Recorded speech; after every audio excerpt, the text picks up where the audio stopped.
لفظ بے پہ پیش ہے، بہلول بھی لوگ پڑھتے ہیں لیکن بہلول حاضر جواب کو کہا جاتا ہے، لیکن جو چٹکلے باز ہو، بہت حاضر جواب ہو اور مزاحیہ ہو، لیکن حاضر جواب اور سمجھدار ہو، بہت ذہین ہو، زیرک ہو۔ اس عنوان سے تاریخ میں بہت سے لوگ گزرے ہیں، لیکن سب سے جو مشہور ہیں وہ عمر ابن وہب کے نام سے ہیں، بعض نے وہب ابن عمر بھی لکھا ہے، جنہوں نے 5 ائمہ کا دور دیکھا، 5 اماموں کا دور دیکھا، بہت اللہ نے ان کو لمبی زندگی دی، 5ویں امام سے لے کے 9ویں امام علیہ السلام کا دور دیکھا۔ اور ہمارے یہاں اصول یہ ہے علم رجال کا کہ جس آخری امام کے وہ اصحاب میں ہوں، ان کے اصحاب میں، جس آخری امام کا دور دیکھا ہو ان کے اصحاب میں لکھا جاتا۔ تو عام طور سے علم رجال کی کتابوں میں لوگ ان کو 6 امام کے شاگردوں میں اور 7ویں امام کے شیعوں میں تلاش کرتے ہیں۔ ان کا نام ملے گا آپ کو علم رجال کی کتابوں میں امام محمد تقی علیہ السلام کے اصحاب میں۔ اللہم صلی علی محمد و آلہ۔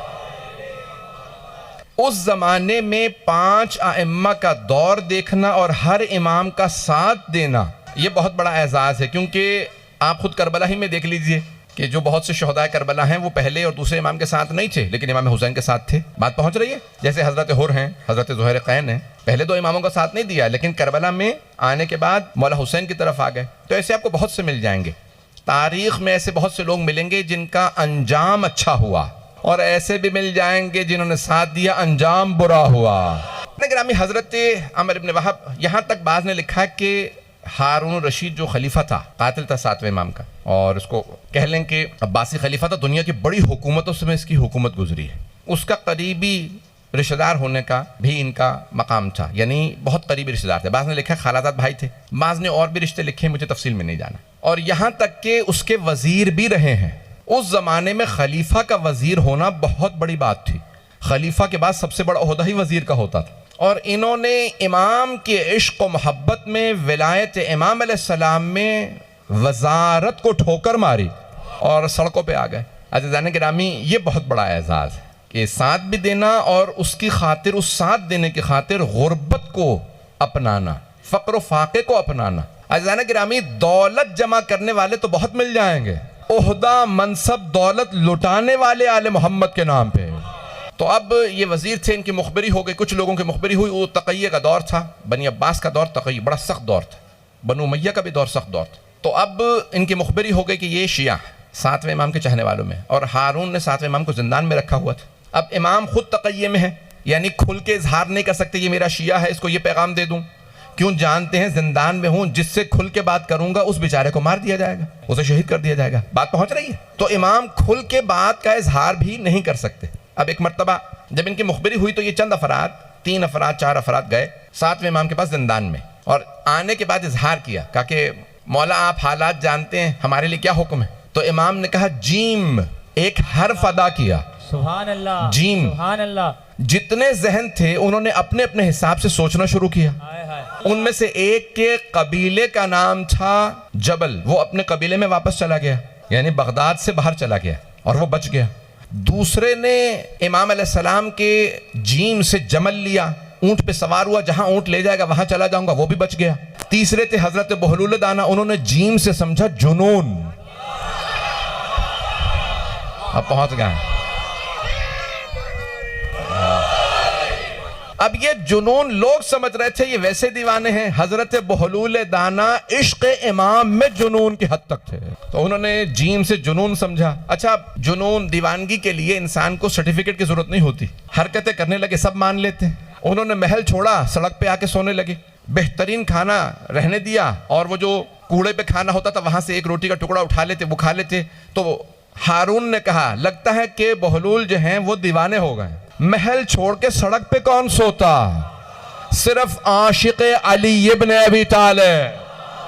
انہوں نے جنون اختیار کیا اور گئے، اور جانے کے بعد پورے علاقے کے اندر کہہ دیا بس ٹھیک ہے، بس سڑکوں پہ سونے لگے، محل چھوڑ دیا۔ عزیزان گرامی، یہاں تک دیوانگی کا اعلان کر چکے تھے، پھر بھی ہارون بلاتا رہتا، ان سے بحث کرتا رہتا، جانتے تھا، جانی خود وہ جانتا تھا کہ ان کو دیوانگی میں بھی اگر چھیڑو تو ان کی زبان سے پھول جھڑتے ہیں، اور یہ ایسے ایسے حکمت کے دروازے کھولتے ہیں جو کوئی بڑے سے بڑا حکیم بیان نہیں کر سکتا، بڑے سے بڑا عقل مند ایسی چیزیں بیان نہیں کر سکتا۔ تو ایک مرتبہ خود بڑا مشہور و معروف واقعہ، ان کے بہت زیادہ واقعات ہیں، میں چند واقعات کی طرف اشارہ کروں گا۔ اب امام کے عشق میں ایک دن صبح صبح جیسے ہی محل میں آئے تو آ کے تخت پہ بیٹھ گئے. سارے درباریوں نے تخت سے اتار کے مارنا شروع کیا, زمین پہ بیٹھ کے رونے لگے. اتنے میں ہارون آ گیا.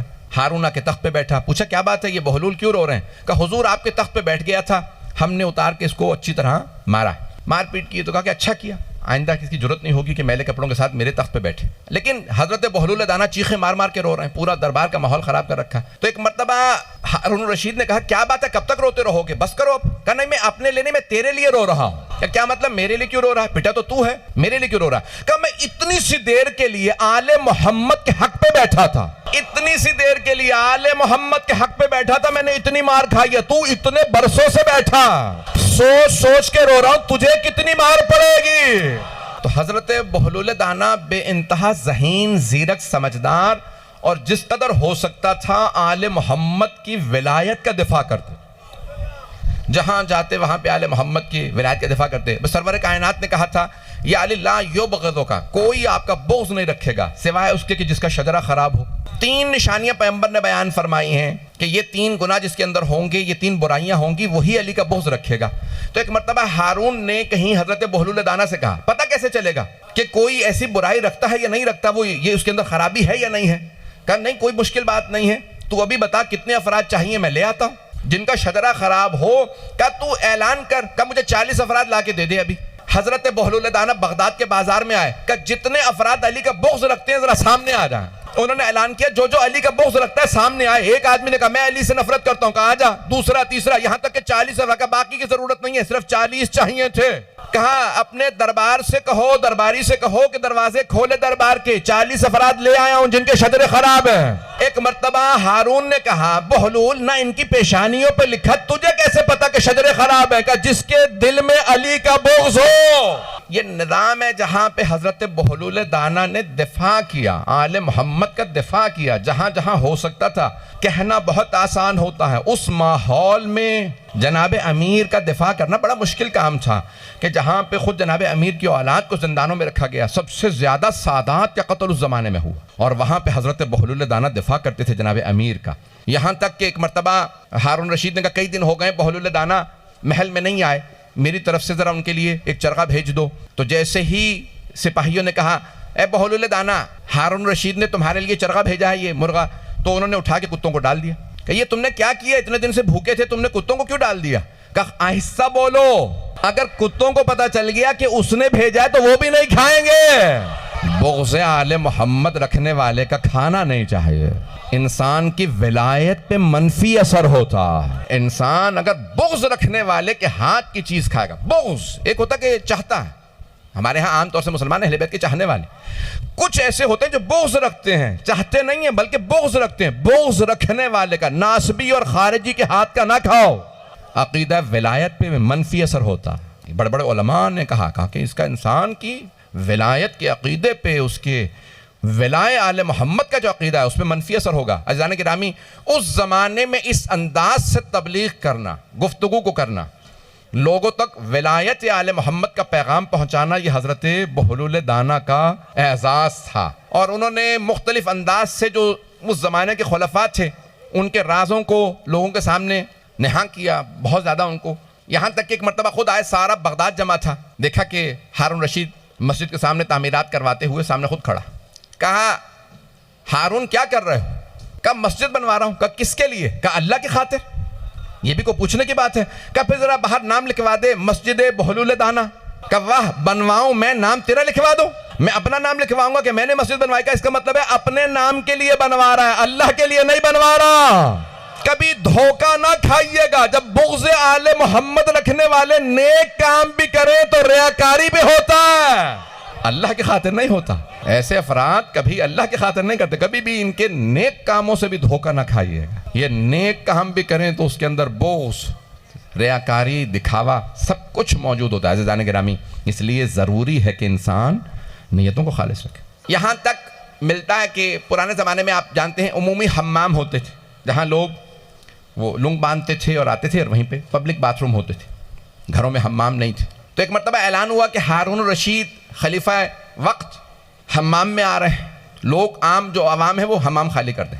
سب لوگ جانے لگے. اشارہ کیا, اس نے کہا بہلول تم رک جاؤ. اس کے خادم موجود تھے, اس نے کہا اگر تم دیکھو تو پورا جو نارتھ افریقہ ہے نا، یہ پورا شمالی افریقہ، مصر، لیبیا، یہ الجزائر، یہ ساری اس کی حکومت تھی، پورا کا پورا مشرق وسطیٰ، حجاز مقدس، ایران، عراق، یہ سدرن رشین سٹیٹس، یہ سب اس کی حکومت تھی، دنیا کی بڑی حکومت اس کی حکومت گزری ہے۔ کہ اگر میری تم قیمت لگا تو بتاؤ کیا قیمت لگاؤ گے؟ میں اتنی بڑی حکومت کا مالک ہوں۔ تو حضرت بہلول دانا نے سر سے لے کے پاؤں تک دیکھا، کہا 500 چاندی کے سکے، 500 درہم تیری قیمت ہے۔ کہنے لگے کہ تجھے شرم نہیں آتی؟ صرف جو میری لونگ ہے، جو میں نے لونگی باندھ رکھی، یہی 500 درہم کی ہے، اور تو نے میری کل قیمت لگائی ہے 500 درہم، جبکہ میں اتنی بڑی حکومت کا مالک ہوں۔ تاریخ میں فرعون کی بھی اتنی بڑی حکومت نہیں تھی جتنی میری ہے۔ کہ وہی تو بتا رہا ہوں، بس لونگ ہی کی قیمت ہے، تو کوڑی کا بھی نہیں ہے۔ اب سمجھ میں آیا، جو بغض آل محمد رکھتے ہیں ان کی کوئی قیمت نہیں ہوتی، ارزش و قیمت اسی کی ہوتی ہے جو حب آل محمد سے سرشار ہو۔ عزیزان گرامی، یہ جو ہمارے دلوں میں ماں باپ نے مودت و محبت پہ روئی ہے، یہ جو سمودی ہے، یہ جو آپ جی رہے ہیں، جس چلتا پھرتا وہ عابد ہے، عبادت گزار ہے، جو علی بن ابی طالب کی ولا دل میں رکھتا، وہ چلتا پھرتا عبادت گزار ہے۔ کیوں؟ پیغمبر اسلام نے فرمایا حب علی عبادہ، علی کی محبت عبادت ہے۔ جو علی کی محبت لے کے دل میں چلے پھرے وہ عابد ہے، جو بغض رکھ کے، علی کا بغض رکھ کے چلے پھرے، سمجھ لو پیغمبر نے فرمایا بغض کفر و نفاق، علی کا بغض کفر و نفاق ہے، نفاق ہے۔ عزیزان گرامی، وہ چلتا پھرتا منافق ہے۔ جو علی کا بغض رکھے اور جو محبت رکھ کے چلے وہ عبادت گزار۔ جہاں جناب بہلول دانا جاتے نا، فوراً لوگوں کو تعارف کرواتے آل محمد کا مقام کیا ہے، ان کا تعارف کرواتے۔ کہا یہ جو زندان میں ہے نا، انہیں عام قیدی نہ سمجھنا، یہ ہے قید خانے میں، لیکن یہ کائنات کے نظام کا ولی ہے، یہ مولا ہے۔ عزیزان گرامی، یہ بعض اوقات ہم سمجھ رہے ہوتے ہیں یہ آدمی دیوانہ ہے، یہ نہ جانے کہاں کہاں جا کے سرشار بہت زیادہ اہل بیت کا پرچار کرتا ہے، بولتا ہے۔ ایسے لوگوں کو کبھی مذمت نہ کریں، یہ جسے ہم حقیر سمجھ رہے ہوتے ہیں، نادان سمجھ رہے ہوتے ہیں، نہ جانے یہ کتنا ثواب کما رہے ہوتے ہیں۔ یہ جو جہاں جہاں جاتے ہیں ہمیشہ نعرہ لگاتے ہیں، ہمیشہ جناب اہل بیت یعنی سرکار محمد علیہ محمد کا علیہ السلام کا نام لیتے ہیں، ان کا یہ نام لینا عبادت ہے، یہ گلی کوچوں میں جا کے تبلیغ کرنا عبادت ہے۔ عزیزان گرامی، بڑا مشکل کام ہے، اور اس زمانے میں تو اور مشکل تھا۔ آج تو نعرہ لگانا بڑا آسان، آج بھی بعضوں پہ تو مشکل ہو گیا۔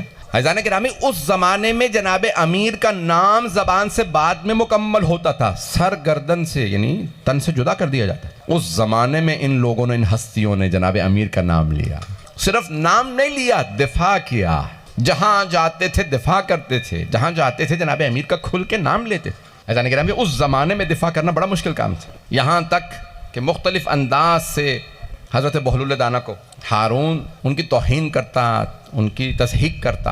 ایک مرتبہ خود دو واقعات پیش کرنا چاہتا ہوں، بہت ضروری، اس کے بعد دیکھوں گا کہ میری کتنی حالت ہے۔ بہلول نے دیکھا کہ حضرت بہلول کو دیکھا ہارون نے کہ قبرستان میں بیٹھے ہیں۔ کہا کیا کر رہے ہو قبرستان میں؟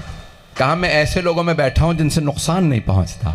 کہا تمہارے ساتھ بیٹھو سوائے نقصان کے کچھ نہیں ہوتا، اور ان مردوں کے ساتھ بیٹھا ہوں ان سے نقصان نہیں ہوتا، یہ نہ غیبت کرتے ہیں، یہ بڑے اچھے لوگ ہیں۔ توجہ، یہاں تک کہ خود زبیدہ جو زوجہ تھی اس کی، ہارون کی، اہل بیت سے ولا رکھتے ہیں، تو دیکھا کہ جناب بہلول زمین پہ کھیل رہے ہیں، مٹی سے کھیلتے رہتے تھے، اکثر زمین پہ بیٹھے رہتے تھے، تو مٹی سے کھیل رہے ہیں۔ کہا بہلول کیا کر رہے ہو؟ کہا جنت بیچ رہا ہوں، خریدو گی؟ کہا کتنے میں بیچو گے؟ کہا ایک کھانا کھلا دو۔ کہا کھانا میں کھلا دیتی ہوں، مجھے جنت بیچ دو۔ کہا جنت تمہاری؟ کہا ہارون تم جنت خریدو گے؟ کہا مٹی کی جنت کون خریدے؟ توجہ، رات میں خود ہارون الرشید نے خواب دیکھا کہ روز قیامت ہے، فرشتے کھڑے ہیں، زبیدہ سے کہہ رہے ہیں جنت میں آ جا، ہارون سے کہتے تو جہنمی ہے۔